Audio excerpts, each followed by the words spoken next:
Get strong.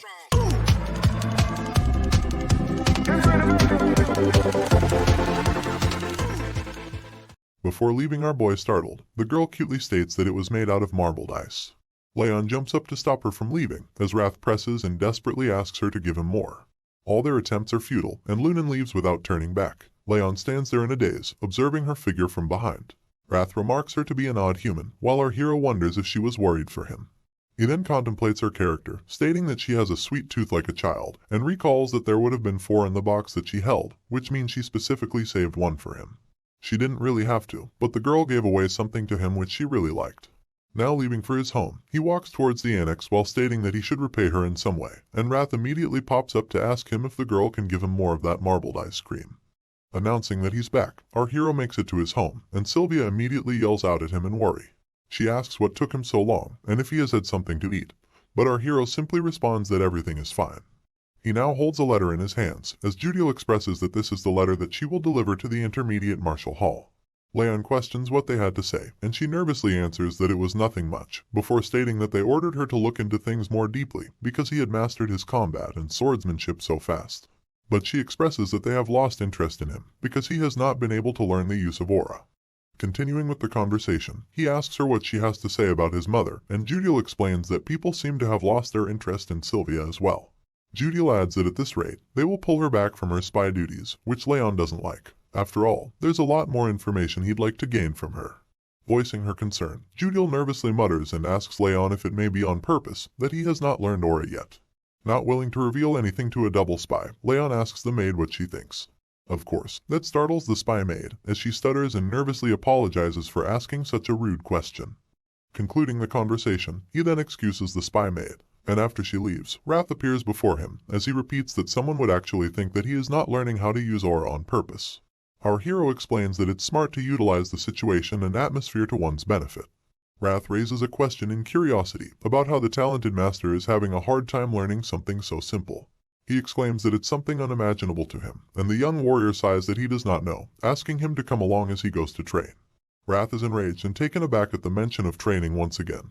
He thinks our hero is a monster who doesn't need sleep.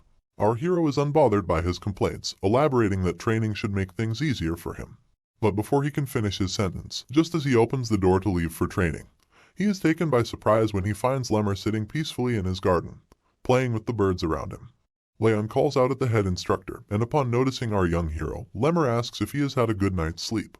Confused and curious, Leon asks what he is doing here, and the man expresses that he has come here to tutor him. He pats him on the shoulder, telling him that he's here to teach him about his attribute. Tree leaves rustle and scatter upon the ground as footsteps trail across the forest floor. Our hero walks behind Lemmer and asks him if this is what he meant by teaching him his attributes. They continue to hike along the hill, as Lemmer asks the young master to stop whining and just wait.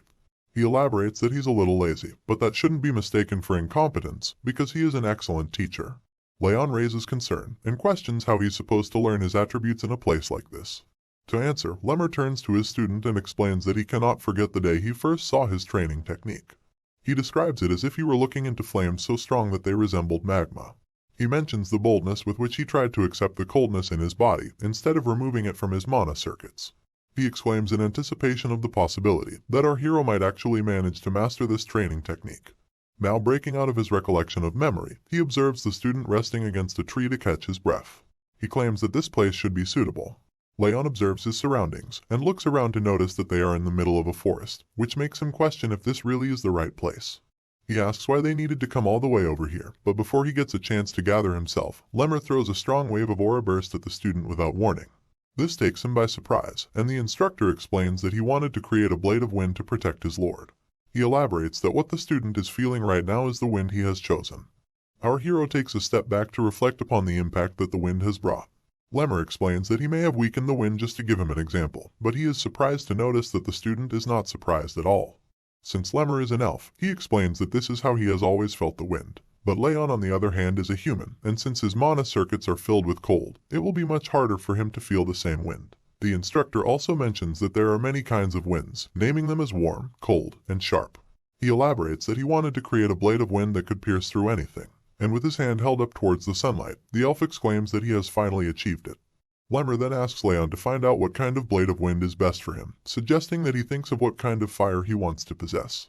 Our hero, however, raises concern that they are in the middle of the forest right now, and there is no way that he can see proper flames without setting the whole forest on fire. The instructor also agrees, exclaiming that they will have their heads chopped off if they do. Stepping into a strange barn upon the hill, the instructor mentions that this place will be the best place for the student. They walk into the small hut as a mysterious man with a beard sits across a burning fire. Lemmer greets the man, and the man expresses that he was just wondering why the flames were acting up, before pointing out that it's because the elf is here, suggesting that his presence is killing the flames. Lemmer smiles and expresses that the man's attempts were going to fail anyway, while our hero nervously questions why they are here in such a strange place. Answering the student's question, the instructor states that this is the place where a person can feel the hottest and the most passionate fires in all of the north. He exclaims and reveals the place to be an artisan's charcoal pit. The old man with the long beard notices someone accompanying the elf and asks what he has brought with him this time. Lemmer remarks that the student is the grandson of the patriarch, but the old man does not seem to be amused as he expresses that he is just an old man, and he does not pay heed to anyone unless it's the patriarch himself. Just as the old man is expressing his concerns, our hero finds his eyes fixated on something else. He notices the intense heat coming from the fire that burns in front of him, wondering if this is really a normal flame. He expresses that he has seen countless flames in his past life, started bonfires himself, and even witnessed advanced flame magic coming from the hands of a mage. But he emphasizes the impact of the fire burning right in front of him, and thinks back to the instructions given to him by the elf instructor earlier. He sees himself reaching for the fire that blazes in front of him, imaging its passionate heat in his mind, and concluding that this is the fire that he wants to possess. But just before he can reach it, his daydream ends, and he realizes that the old man has lessened the flames. This is when the man introduces himself as Valken, which is a name that our hero has definitely recognized. He looks over at the man sitting across his table, as he tells him he's not one to show manners. And if etiquette is what they're looking for, they can fuck right off. Our hero would like to retort to that comment, but instead, his eyes widen in shock as he recalls that this is the name of the artisan who is famous all over the world for his mastery. So, he takes a step back to question if this man really is the Valken he's thinking about. Recalling the tales, he remarks if the old man is the same person who supposedly created Glenn Zygarde's True Heaven sword, but disappeared 30 years ago. He finds it hard to believe that such a legend would be found in a place like this. Without wasting any more time, he immediately bows down to greet the legend, and introduces himself politely. Valken observes that the young master recognizes him, and he turns his gaze to Lemmer, asking him if he had told the student anything about him. Of course, the elf denies immediately. Lemmer then turns to our hero to explain that this old man is the Zygarde family's artisan, but has already retired a long time ago. He adds that it's been more than 10 years since he has been sitting here and stoking the flames. And since he has been doing this absolutely stupid thing for the past decade, the elf tells the man that this is probably the only place where Leon can truly picture the fire that he needs to trigger his aura. As the old man keeps fiddling his stick in the fire, Lemmer asks him for the favor regarding Leon. Before he agrees, the artisan wonders why the elf does not take him to the blacksmith's workshops. Lemmer then explains that there are too many eyes there, and he does not think it would be a good idea for others to see the student's training technique when he has not yet mastered it. This confuses the artisan, who asks what the elf is trying to say. This is when Lemmer finally mentions that his student is Sylvia's son, and as soon as he states this fact, the artisan turns around in shock. But before he has anything to say, Leon speaks up to apologize for the interruption, asking Valken to let him just feel the flames if it's not a bother. Sizing up the boy with a kind look, the artisan explains that he is making charcoal. Or to be more specific, he is creating golden charcoal, which can make much stronger flames than its white or black variants. In fact, this is precisely what he has been doing in this place for the past decade. And after explaining that, he gives his blessings to the young boy, telling him that he's free to hand around as long as he does not interrupt him. Hearing this, our hero immediately lights up in joy as he exclaims and thanks the legend. Lemmer and Valken now stand beside each other outside the cabin, as the elf remarks that the artisan is really kind. But he also expresses that he did not think he would accept the boy's request so easily. Patting the legend on his back, the elf says that he will bring him some good liquor if he is good to the young student. But you see, he is taken by surprise when Valken reveals that he didn't accept this request because of him. In fact, he elaborates that the flames in the furnace rose considerably when the child came inside, and there was so strong that his charcoal got destroyed from the sudden surge in heat. He adds that the child's breathing seems to possess the power to manipulate fire. And if that is really the case, the artisan can't help but have certain expectations from Leon. Or rather, he thinks that the child might actually be able to make his wishes come true. We open with our hero reminiscing over the 7 months he had spent visiting Vulcan's furnace, as he elaborates on how he thought about the fire he wanted to obtain. Now fully understanding himself and his goal, he expresses that contrary to popular belief, trained fire is more stable than any other element. acknowledging the Thousand Flames technique that is also in the process of awakening. He recalls Lemmer asking the young warrior to emphasize the fire he wants to obtain. Deep in thought, Rayon reflects upon his ambitions and goals. He wants to slay Deriv, save Sylvia, and make sure she keeps her direct lineage title. With all these ambitions and goals in mind, and with unwavering determination, he expresses all the attributes he wants his fire to have. Now, sitting across from the furnace fire, he contemplates and expresses the powerful effect that the seeping heat from the furnace brings. With strong will, he is dedicated to catching the fire of the energy that he feels. He now transcends and expresses himself to see an image of his mind clearly. He emphasizes that he needs to concentrate and focus more. But that is when suddenly he is startled by a strange blue flame that flickers and makes its way over him. The raspy and ominous voice of wrath takes over the confusion that Rayon expresses. The spirit of the Lord of the Demon Realm exclaims and questions if Rayon had forgotten the warning. The spirit would take over his mind and body the moment he was at his weakest. The moment appears to be exactly that, as wrath takes over Rayon's mind in the image that he sees himself in, and exclaims while asking the target to freeze. Startled and taken aback by the sudden attack, our hero struggles to break free from the grasp of the spirit. He contemplates and expresses that he has let his guard down at an untimely moment. Because the spirit had not tried anything lately, it led him to believe that it is on his side, which is far from the truth and is evident by such betrayal. Wrath appears to have fully taken over Leon's mind in the image that is portrayed before him, and as the spirit of the demon realm snarls and smiles widely at the now weakened hero, the realization dawns upon him, the reality of the demon that wants to take his life. Bearing the effects of the takeover, Leon expresses discomfort and elaborates that it is getting hard to breathe, and his body feels as if it is going to break into pieces. However, adding to the unfortunate circumstance, Leon expresses that he cannot move or stop the Thousand Flames technique unless he accepts the fate of death. He emphasizes that he needs to concentrate his aura somehow. Experiencing the daunting effects of the spirit slowly taking over his mind, Leon desperately realizes that he needs to think to survive, despite his consciousness slowly fading away. The chilling cold crystallizes and crisps up over the body of our hero as he struggles to make it through. This attempt to break free is observed by the spirit of the demon. Wrath addresses the target with a vicious smile as he speaks, stating that such a sight of desperation is pitiful. He questions if Leon really thinks he can endure the mighty power of the Lord of the Demon Realm like before. He believes this attempt is pointless as he exclaims that our hero's body and soul are now in his grasp. The freezing cold and numbness finally catch up with Leon as he sees himself slowly drift away while his eyes begin to close. Sinking into despair, he hears the voice of the spirit echo through the atmosphere as he claims that his efforts are pointless, comparing him to the man working in the furnace. Wrath continues to boast about his inevitable victory as he expresses that he will aid the young warrior in his quest for revenge. Suddenly, Leon's eyes widen as he recalls the word furnace. He thanks the spirit for the hint as he attempts one last desperate struggle, believing that it's all for nothing and he will die if he does not try anything now. Explaining the realization that dawns upon him, he elaborates that instead of absorbing nature's mana, he must now absorb the mana from the furnace directly. Further emphasizing the much stronger and hotter fire, he makes his final move to take it all in. The fire rages violently as Wrath exclaims in confusion, asking what the bastard is doing. Bravely enough, Rayon has succeeded in absorbing the mana directly from the furnace. He answers Wrath's question, elaborating that he is struggling. Vulcan calmly sits across from the furnace as he absorbs nature's mana, when suddenly, the flames rise up violently, and he is forced to back down. He questions what this is, as he expresses that he has never seen the flames be this strong. This leads him to believe that something is happening at the other furnace, scratching his curiosity as he turns his head. Observing that Rayon sits across the other furnace, he wonders why it is so cold on his side when the furnace rages up so violently. He walks up to him as he questions if the young man is okay. Vulcan wonders why he is shivering vigorously, but before he can begin to approach the young man to offer his help, he is stopped by Lemmer, who steps in between and raises his arms, signaling him to stop. Acknowledging his confusion, Lemmer remarks that Vulcan cannot be near him or touch him, and he must be left alone. Upon justified confusion, Vulcan exclaims that the young warrior might die if he is left alone like this. But Lemmer is adamant and explains that our hero is in a spiritual state of complete selflessness, and there is nothing they can do to help him. The elf also warns that the hero may cough up blood and die if he is interrupted.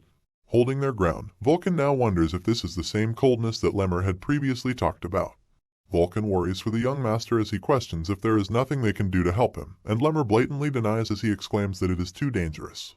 He expresses doubt and worry as he nervously addresses the young student and asks him not to die. On the other hand, in the apparent spiritual realm, the flames burn hotter than ever as Wrath screams in discomfort, exclaiming that there is no hope. But this is not like before. Our hero emphasizes that believing such a thing is bullshit, as he has already faced a helpless death before. He recalls his previous, meaningless life, expressing that he could not close his eyes till the very end. But this time it's different. He claims that he will not make the same mistake twice. Meanwhile, Vulcan expresses concern as the pressure and heat meter upon the furnace whistles and hisses violently. He remarks that at such a rate, the furnace will blow as it cannot take the sudden surge in heat. Lemmer observes and notices that the mana emerging from the furnace is coagulating at one point. He immediately realizes that the bright student is absorbing all of it. The intense clash comes to a conclusion as Leon yells out in fury and determination, while Wrath screams in discomfort and denial. Our hero's hand reaches out desperately and firmly grasps onto the flame that appears before him. Following this brave act, a blast ensues, and the tavern is blown up as a large smoke cloud fills the sky. The loud bang shatters the roof of the structure as the flames seep out roaringly. From among the smoke, Lemmer and Vulcan emerge fearfully as they yell out for our hero, asking if he is okay. Upon not getting a response, Lemmer yells out, demanding the young warrior to answer. Before noticing our hero, in a strange stance as glowing sparks surround him. Lemmer steps forward to have a closer look, and his eyes widen as he realizes the golden sparks emerge from the golden flames that roar around our hero. The system window appears before Leon, delivering that he has finally learned the Thousand Flames technique. A lily flower falls into his palms as the sparks diminish, and the system window pops up once again, expressing that the bitter cold aura has reached 2 stars due to the strong cold rage. The lily flower also fades away into steam as our hero smiles and acknowledges the unexpected turn of events. He expresses that he will be able to bloom right away. Just as he contemplates the doubt he had been feeling over putting himself through so much, his eyes catch the attention of another system window that pops up before him. He turns to the window as it delivers the fortunate news of our hero's stats being increased, as a reward for enduring the hardships put forth by rage in a situation of urgency. Leon is taken aback and confused by such a gracious reward. He can't believe he is being rewarded this much. What would have taken him years to achieve happened in just a moment. Contrary to the celebratory expression, Wrath expresses frustration and anger as he spirals around the room in a rage, exclaiming and questioning how our hero had been able to endure the situation. Teasing and adding to the spirit's frustration, Leon remarks that he had told him to stop trying because it would not have worked in the first place. Though our hero puts up a brave smile in front of the spirit of the demon, he nervously eyes Wrath as he recalls that he did almost die this time around. He concludes that this makes it certain that Wrath is not his friend. Following the confrontation, Leon determines that he cannot let Wrath discover his secrets and weaknesses. Suddenly, he is called upon by Vulcan. Turning his head toward the voice, Leon acknowledges Vulcan's worrisome look and remarks that he is, in fact, okay. Vulcan then questions if the young warrior has finally learned aura. Leon exclaims in joy and thanks Vulcan before affirming that he has learned aura and apologizes for breaking down the furnace. To his surprise, Vulcan is the least bothered by the furnace and brushes it aside, exclaiming that he can just make another one. However, before Vulcan can finish his sentence, his attention is diverted to a sparkling object that catches his eye, and he turns to the furnace in curiosity. The young hero wonders what disrupts the blacksmith, as Vulcan steps forward toward the furnace and picks up a shovel before digging through the ashes. After some digging, Vulcan gasps and exclaims when he finds the source of the sparkles to be golden charcoal. One glance at such beauty sets the blacksmith back all those years as he recalls the criticism and mocking words he had faced from the upcoming passengers and town members. Following the sudden reveal, Vulcan expresses that our hero might just not be the only lucky one. He moves the shovel filled with golden charcoal forward at Leon, startling the young man, before he proceeds to explain that such charcoal is stronger than white charcoal and lasts longer than black charcoal. He thanks our hero, exclaiming that he has now obtained what he had been trying to make for decades. Our hero is visibly startled and confused when the blacksmith strangely thanks him for seemingly nothing he had done intentionally.